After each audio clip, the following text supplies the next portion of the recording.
The midwinter blues have well and truly set in for the Auckland property market. How bad has it got? We have the latest QV figures. Joining me now is QV National spokesperson Andrea Rush. Andrea, we've just passed the shortest day. We're 6 months into the year, middle of winter. How are those latest figures looking?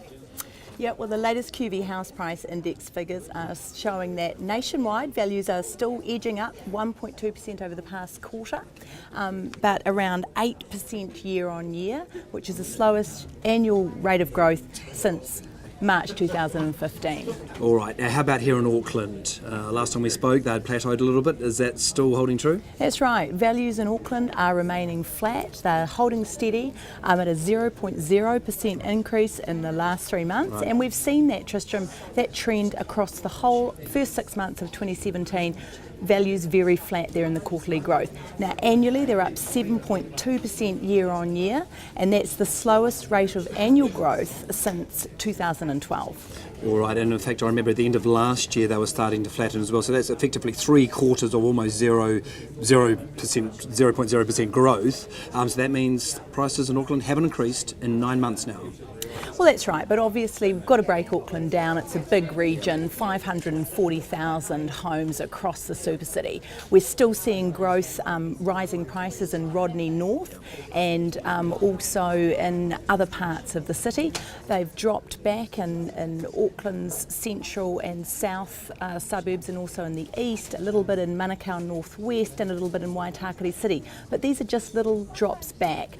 So yeah, across the board you may be able to get a bargain, you may be able to negotiate, but only if you can raise finance, because it's incredibly difficult right now to get a loan to purchase a house. And this is the key, even if you have that 20% deposit, the bank still might turn you down for a mortgage. That's right. So what we're seeing now is a 30% drop in sales in the Auckland market, and sales volumes are down across New Zealand currently. Now what's causing that is that we know we had the LVR restrictions come in late last year for investors, and they now needed a 40% deposit.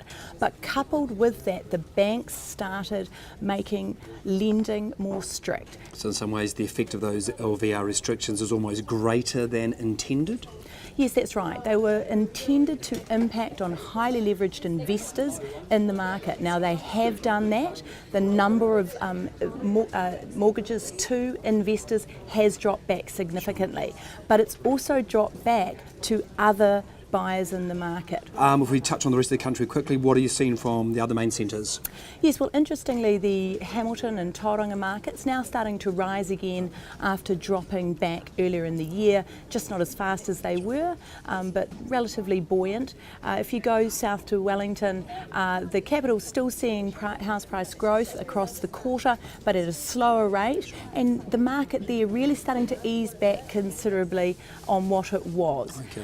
If we go south to Christchurch, the market very flat, very slow, very winter down there, and in Dunedin things relatively buoyant at that easy entry-level price point. The Dunedin market's still relatively strong by comparison. All right, and finally a tough one. If we imagine all those numbers on a graph, it feels like we're looking at the bell curve. It's just plateauing at the top of the bell. Are we likely to see that drop or just keep plateauing?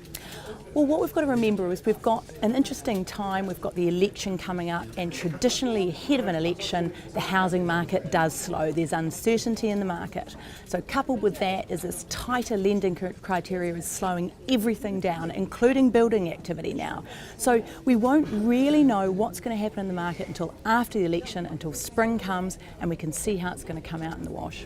Fascinating stuff. Andrea Rush, thank you. Thanks, Tristram.